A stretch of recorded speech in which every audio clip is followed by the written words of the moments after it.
HP news आपको रखे आगे। मामला कोर्ट में चल रहा है तो फिर उनके घर पे आकर के इस तरह से क्यों कर रहा है। आप जैसा देख सकते हैं वीडियो में किस तरह निक्की बार बार गुफार लगा रही है, हाथ किस तरह से झाड़ रही है, यानी हाथ में उसके आग लगा हुआ है, आप देख सकते हैं। तो ऐसे में मैं सरकार से कहना चाहूँगा या किसी भी अन्यथा पार्टी से भी कहना चाहूँगा कि जिस तरह MSQ धरना स्थल पे बैठ करके और निक्की के परिवार के लिए न्याय का मांग कर रही है, उस तरह मैं सभी पार्टियों से कहना चाहूँगा कि ये इस वक्त चुप रहने का या खामोश रहने का वक्त नहीं है। जी नमस्कार, मैं राहुल अपनी राशि HP न्यूज में आपका स्वागत है। आप देख रहे हैं इस वक्त जो दरभंगा के अंदर निक्की के परिवार के साथ जिस तरह का अन्याय हुआ, उस अन्याय को लेकर मैं मिथिला स्टूडेंट यूनियन के संस्थापक गुलफाम रहमानी साहब के पास आए हैं और मैं गुलफाम रहमानी से जानने की कोशिश कर रहा हूँ कि आखिर उनके साथ जो अन्याय हुआ, उस अन्याय को लेकर MSQ की पूरी टीम जो बैठी हुई थी धरना स्थल पे, क्या वो एक राजनीतिक रंग दिखाना चाह रही थी या न्याय दिलाने के लिए काम कर रही थी। सर आपका नाम? सबसे पहले तो मैं आपके HP न्यूज के सभी दर्शकों को सलाम और जय मिथिला कहना चाहूँगा। देखिए, मिथिला स्टूडेंट यूनियन छात्र संगठन है, मिथिला के लिए हमेशा जान देने की काम करती है, मिथिला के लोगों के लड़ने की काम करती है और हमेशा न्याय दिलाने के लिए काम करती है। ये घटना बहुत दुर्भाग्यपूर्ण घटना है, प्रायोजित घटना है। इस घटना को अंजाम दिया गया है। ये भू माफियाओं का वर्चस्व दरभंगा में बहुत ज्यादा बढ़ गया है। हमारे इसमें बहुत लोगों की संलिप्तता है। आप कहा जा रहा है ना कि इसका जो मेन अभियुक्त है वो शिव कुमार झा के बारे में आपको बता दें कि हमारे बिहार सरकार में जो मंत्री है संजय झा जी के वो समधी लगते हैं। इसी से सोच लीजिए कितने बड़े बड़े लोगों का हाथ है। आज जिस तरह बहन पिंकी, जिनके पेट में 8 महीने का गर्भ था, उनकी निर्दयी पूर्ण हत्या कर देगी। हत्या ये जला के मार देना, पेट्रोल छीट के। उनका परिवार में एक ही सहारा था, भाई संजय, उनको भी इन्होंने जला के मार दिया। लेकिन बहुत से संगठन है, राजद है, सरकार में JDU है, BJP है, सिर्फ लोग समाज से भिन्न बन के रह गए। और भी तरह तरह के संगठन है, लेकिन मिथिला स्टूडेंट यूनियन को सड़कों पर इसलिए आना पड़ा क्योंकि अगर सब चुप ही रहेंगे तो बोलेगा कोई। बिल्कुल। आज जो मिथिला की स्थिति है, मिथिला की स्थिति बहुत ही बेहवा हो गई है, क्योंकि हमारा मिथिला मधुर वानियों के लिए जाना जाता था, मीठावान पकवान। लेकिन जहाँ इस तरह की घटना घटित होती है उस शहर में रहना मुश्किल हो गया। बिल्कुल। ये कहानी है, शुरू होती है कपिलेश्वर महाराज से। कपिलेश्वर मतलब महाराजा फैमिली से। उनकी ये मौसी की बेटी थी, उनकी हत्या हो गई। उनको मौसी ने जमीन घर रहने को दिया था और उन्होंने कहा था कि आप रहिए जब तक रहना चाहते हैं।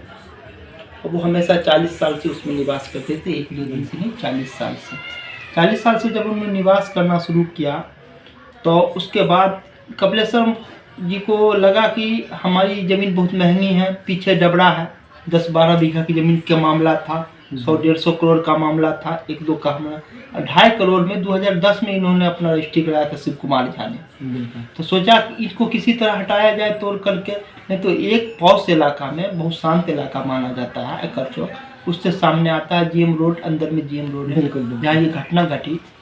वहाँ इस तरह की घटना घटने का कोई यही नहीं था। वहाँ सामने जो रिलायंस डिजिटल मॉल है, बिल्कुल, वहाँ के स्टाफ सब जागे थे, वो हल्ला भी तो कर सकते थे, साथ में जिम था भी।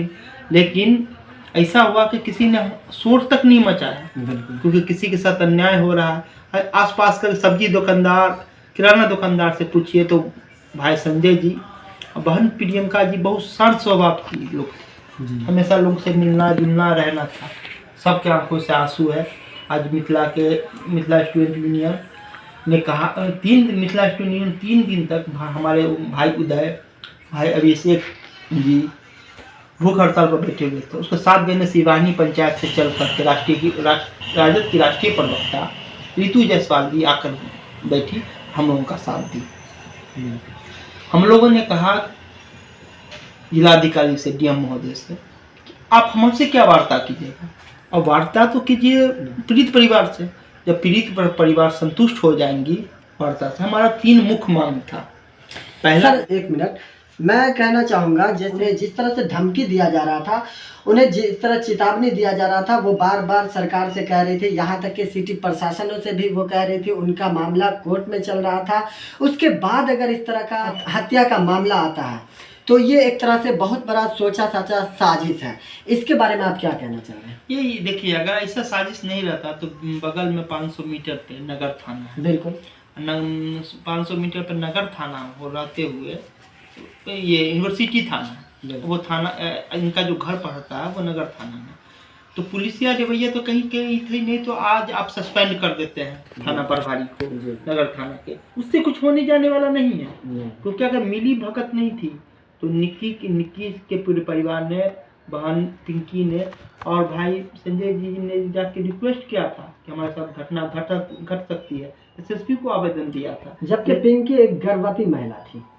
आप सोच लीजिए ना, गर्भवती महिला का पेट में जो बच्चा था 8 महीना का, वो तो दुनिया में आने से पहले जब जला होगा तो उसके पास क्या बीती होगी, ये आप तो दर्द को आप लोग समझ सकते हैं। इस तरह से पिंकी की ही नहीं जान, बल्कि पिंकी के कोख से आने वाले बच्चे, उसकी भी जान जाती है और इस तरह से 2 हत्या उनके साथ होता है।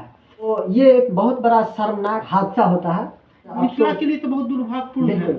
मिथिला स्टूडेंट यूनियन हमेशा चाहेगी कि हम इनकी लड़ाई आखिरी तक लड़ेंगे। बिल्कुल हम लोगों ने कल मांग किया था कि पीड़ित को सबसे पहले सुरक्षा प्रदान किया जाए, क्योंकि फिर उसके साथ घटना घटित सकती है। अब तो उसके परिवार में कोई रहा नहीं, बूढ़ी माँ है, वो निक्की है, तो उस दोनों के साथ कुछ हो इससे पहले उनको सुरक्षा प्रदान किया जाए। तो डीएम ने, हमारे जिलाधिकारी महोदय ने आश्वासन दिया है कि हम देंगे और पीड़ित परिवार को 25 लाख रुपया मुआवजा दिया जाए, जिससे उसका जीवन यापन हो सके या उसको एक सरकारी नौकरी दी जाए, और दोषियों को स्पीडी ट्रायल बना के, क्योंकि वो तारीख पे तारीख होगा, कोर्ट का मामला सब जानते हो छूट जाएंगे। लेकिन स्पीडी ट्रायल चला करके दोषियों को जल्द से जल्द कार्रवाई करके फांसी की सजा दी जाए। अच्छा सर, ये बताइए, एक मैं इस मामला बिल्कुल गंभीरता से लेना चाहूँगा कि जिस तरह से निक्की के परिवार के साथ मामला होता है और उसमें केवल एमएसयू की पार्टी ही धरना स्थल पे बैठी हुई है, बाकी पार्टी सब क्या राजनीतिक करते हैं, लेकिन उस मामले में क्यों नहीं आगे आ रहे हैं? देखिए, हमारी एमएसयू मिथिला स्टूडेंट यूनियन छात्र संगठन है। छात्र संगठनों का काम है छात्र हितों में रखता है। बिल्कुल। लेकिन जब भी अन्याय होगा तो पढ़े लिखे लोग तो बोलेंगे ही ना, पढ़े लिखे लोग सड़कें पर आएंगे ही। कहा जाता है कि जब सड़कें खामोश हो जाएगी तो सांसद आवारा हो जाएगा। जैसे हमारे बाल गोपाल जी आवारा हो गए। बाल गोपाल मतलब हमारे सांसद महोदय, वो 5 दिन के बाद एक ट्वीट करते हैं, एक पोस्ट करते हैं। आज जिस टाइम इनके साथ ये शहर में एक घटना हो जाती है, उस टाइम में देवरिया में भोज खाने चले जाते हैं। तो ऐसे लोगों को आप सांसद बना करके क्या सिद्ध करना चाहते हैं? आप मिथिलावादी विचारधारा को लोगों को जोड़िए, जो मिथिलावाद को आगे बढ़ावे, हम मिथिलावाद के पक्षधर हैं, मिथिला के लिए आवाज उठावे, मिथिला के लोगों के लिए बोले। भू माफिया हम लोगों से बढ़ गया नहीं, क्योंकि आज जगह जगह से लोग अपना जमीन बेच करके शहर में मकान खरीद रहे हैं। जब उसकी सुरक्षा कौन देगा? सुरक्षा का काम है प्रशासन का ना उपलब्ध करना। लेकिन सब अपनी जिम्मेदारी से भाग रहे हैं। जिम्मेदारी से भागना नहीं होगा। फिर से जो है ना, कोई मनोज चौधरी हत्याकांड नहीं हो, फिर से कभी कोई बहन पिंकी को मरना नहीं पड़े, कोई भाई संजय को जलना नहीं पड़े। इसके लिए कुछ न कुछ कठोर कदम उठाना पड़ेगा। और हम लोगों ने सोचा है कि जब तक इन लोगों के लिए, जो भी इंटेलेक्चुअल लोग हैं पूरे दरभंगा के, उन लोगों के साथ एक मीटिंग बुलाएंगे, उनके साथ बैठ करके इन पर परिचर्चा करके उनको इंसाफ दिलाने का काम करेंगे। और मिथिला स्टूडेंट यूनियन हमेशा उस पीड़ित परिवार के साथ है। हमारे सेनानियों के साथ, अगर संजय झा मर गया तो मेरे जितने सेनानी हैं सब संजय झा बन करके पीड़ित परिवार का पूर्ण मदद करेंगे। देख सकते हैं कि जिस तरह निक्की बार बार पुलिस प्रशासनों के पास आकर के गुहार लगा रही है और उनसे न्याय की बात कर रहे हैं। उन्होंने बार बार कह रहे थे कि भू माफिया हो जो हमें आकर के हमारे घर को जेसीबी से तोड़ते हैं और घर में आग लगाते हैं। मैं उनको कहना चाहूँगा कि जो जब मामला कोर्ट में चल रहा है तो फिर उनके घर पे आकर के इस तरह से क्यों कर रहे हैं? आप जैसा देख सकते हैं वीडियो में किस तरह निक्की बार बार गुहार लगा रही है, हाथ किस तरह से झाड़ रही है, यानी हाथ में उसके आग लगा हुआ है, आप देख सकते हैं। तो मेरे पापा अभी 2019 में डायलिसिस चल रहा था, किडनी खराब हो गया था, इसी वजह से चले गए। मेरी मम्मी के साथ केस चला, हाई कोर्ट में केस है, सब कुछ दे के आए हैं। एसएसपी सर को। आज मिले नहीं हम लोग से, बोले कल आइए आप लोग निश्चिंत रहिए, आप लोगों को कुछ नहीं होगा। मेरे भैया का तो पूरा जला दिया। दीदी प्रेग्नेंट थी, प्रशासन सपोर्ट नहीं किया। जेसीबी भी लेके आए थे क्या लोग? हाँ हाँ, कल भी देखिए ना वीडियो, देखिए वीडियो। कल मैं दीदी पे बोल रहा था, वो लड़का लोग चढ़ा दीजिए। देखिए हमसे तो ज़्यादा नहीं बन पाया। देखिए सीसीटीवी लेस है पूरा घर।